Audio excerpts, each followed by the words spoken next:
আমার জমিদার আসছে বাড়িতে। আম্মা ক্ষুধা লাগছে, খাওন দাও।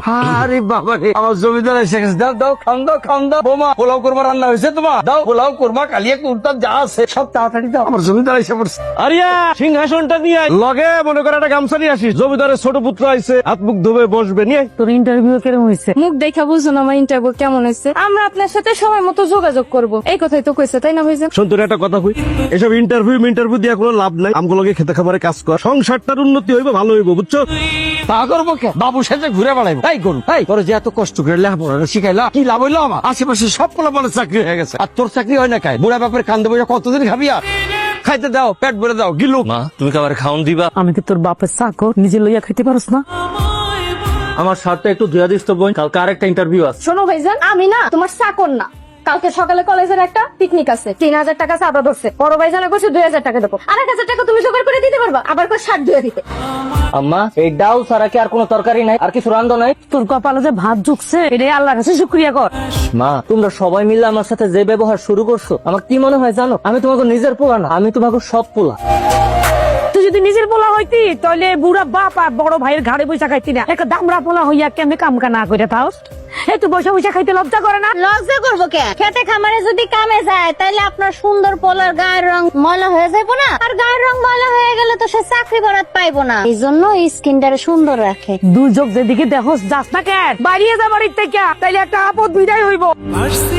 কি ব্যাপার, মন খারাপ করে বইয়া রইছো কেন? বুঝতে পারছি ইন্টারভিউটা ভালো হয় নাই, তাই না? আরে বাবা, এতে মন খারাপ করা কি আছে? আইস হয় নাই, কাল হইবো। আমার মনে হয় না সেই কাইলটা আর কোনোদিন আইব।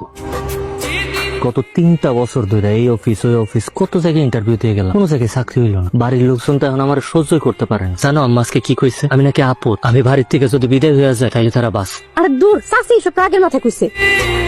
তুমি কিন্তু হাল ছেড়ো না, আর কেউ থাকুক না থাকুক, আমি কিন্তু তোমার পাশেই আছি। আমার বিশ্বাস একদিন তোমার ভালো একটা চাকরি হইব।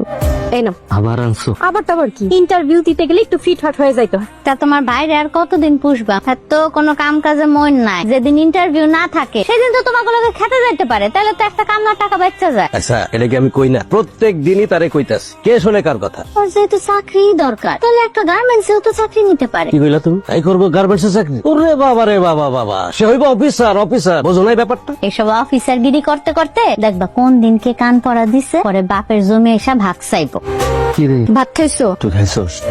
কালকে সকালে তোমার ইন্টারভিউ। খালি ডাল দিয়ে যে হাড়ির তলানি ভাত খাইবা না, ওটা আমি ভালো করে জানি। আচ্ছা, জান্নাতাপুর কাছ থেকে তুমি নয়া শার্ট প্যান্ট আনবা, এটা আমার আগে করলি তো পারতা। আমি কষ্ট করে তোমার পুরান শার্ট ধুইতাম না? পানি চকটা দে তো।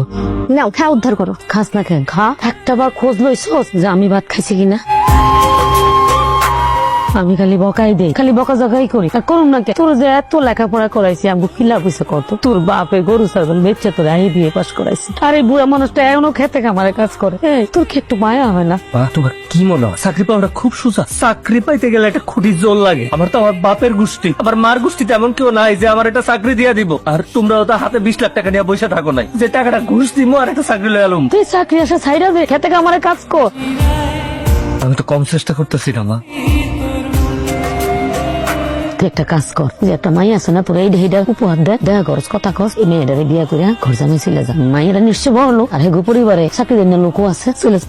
যদি দরকার পড়ে তাইলে আমি ওইটাই করুম। তোমরা আমার লোকে যা করতেছো না, আমার আর সহ্য হইতেছে না। তুমি ওই জ্বালা যন্ত্রণা সইতে না পাইরা দেখবে কোন একদিন আমি ত্যাগ করে মরে গেছি, খুশি হবে তারপর। তোমার বেস্ট অফ লাক জানাইতে আসলাম। এরকম মুড অফ করে গেলে কি হইব কও? মুড হইতে হইব সাঙ্গা সাঙ্গা। তোমার কিন্তু নতুন শার্ট প্যান্টে মাশাআল্লাহ সুন্দরই লাগতেছে। আমার মনে হইতেছে এই ইন্টারভিউটা তোমার ভালো হইব, চাকরিটা হয়েও যেতে পারে। এলো। এই যে আবার আমার সবসময় তোমার কাছ থেকে টাকা নিতে খুব অস্বস্তি লাগে। তার মানে তুমি আমারে ভালোবাসো না? ব্যাপারটা এরকম না যে আমি তোমার ভালোবাসি না, কিন্তু আমি তো তোমার প্রেমিক, ভালোবাসার মানুষ। আজ পর্যন্ত আমি তোমার কখনো কিছুই দিতে পারি না।